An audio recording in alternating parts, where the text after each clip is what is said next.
মোটামুটি একটা ইনকাম ভালো হয়েছে নিবা। আলহামদুলিল্লাহ, তুমি তো আমরা আমরা যারা হাত পাও আছে এরা কেউ সাহায্যই করে না, যারা হাত পাও নাই এরা ওকলে সাহায্য করে।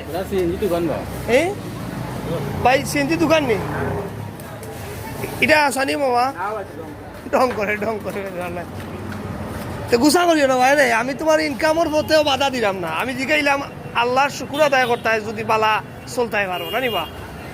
তবে রে বাবা রে ওলা টেকা জমাইয়া একটা কিচ্ছু লইয়া বউ, কারণ ভিক্ষা ইসলামর নিকৃষ্টতম একটা খাম, বুঝছো নি? এটা হালাল, তবে একবারে নিকৃষ্ট হালাল আগে।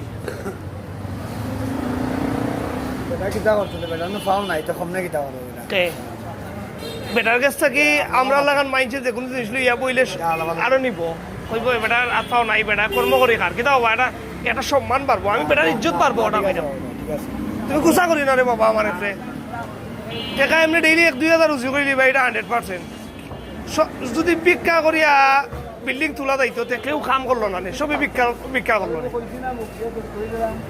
গুছা করিও না, দাও বালা থাকিও।